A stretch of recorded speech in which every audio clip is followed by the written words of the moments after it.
দুটি পায়ের মতো জীবনযাপন করা উচিত। ঠিক যেমন একটি পা এগিয়ে গেলেও অহংকার করে না এবং অপর পা পিছিয়ে থাকলেও লজ্জিত হয় না, কারণ তারা উভয়েই জানে তাদের অবস্থান পরিবর্তন হবেই। শারীরিক সৌন্দর্য নিয়ে কখনোই গর্ব করবেন না, কারণ তা আপনার সৃষ্টি নয়। বংশ নিয়েও গর্ব করবেন না, কারণ সেটা আপনি নির্বাচন করেননি। গর্ব করবেন উন্নত চরিত্র নিয়ে, যা নিজে গঠন করেছেন। চাঁদ আর সূর্যের মধ্যে যেমন কোনো তুলনা হয় না, ঠিক তেমনি তোমার জীবনটাকে অন্যের সাথে তুলনা করো না। যার যখন সময় আসবে সে তখনই জ্বলে উঠবে। চুপ থাকতে শিখুন। দেখবেন যে একদিন আপনার সাথে খারাপ ব্যবহার করছে, সেও একদিন আপনার পায়ে এসে পড়বে। ভালোবাসা হলো একটি বই, আর ভুল বোঝাবুঝি হলো একটি পৃষ্ঠা। যদি কাউকে সত্যিই ভালোবাসো, তাহলে একটা পৃষ্ঠার জন্যে পুরো বইটাকে ফেলে দিও না।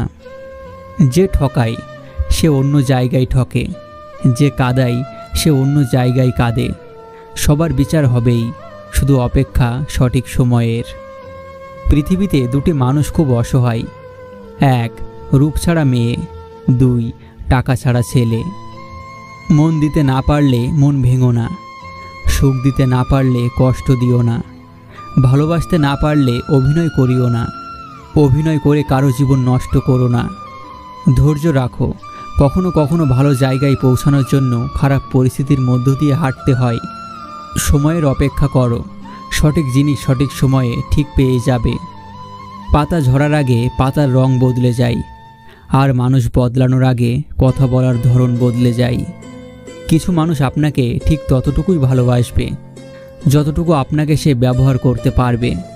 তাদের অসাধারণ ভালোবাসা তখনই থেমে যাবে যখন আপনার কাছ থেকে তারা আর কোনো লাভ পাবে না।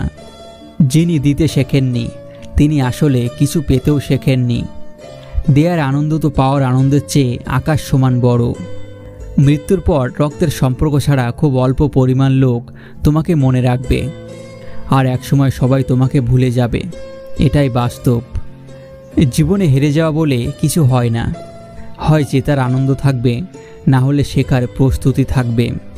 কিছু মানুষ আপনাকে মূল্য দেবে না, তাই বলে নিজেকে মূল্যহীন মনে করবেন না। ভালোবাসলেই ভালোবাসা পাবে, এটা ভাবা ভুল। কারণ দুনিয়াটা এখন স্বার্থপর, শুধুই নিতে জানে, দিতে না। সমস্ত রোগের কারণ মন। মন ঠিক হলে সব ঠিক হয়ে যায়। যেমন ঘরের চালে ফুটো থাকলে জল পড়ে, মাটির ঘরের মেঝেতে কাদা হয়। যদি চালটা সারা হয় আর কাদা হবে না। তাই মন যদি সৎ, সুন্দর ও নিষ্কপট হয়, তাহলে শরীরও সুস্থ থাকবে। বেঈমান আর স্বার্থপর লোক কখনো নিজের ভালো ছাড়া অন্যের অনুভূতি বোঝে না।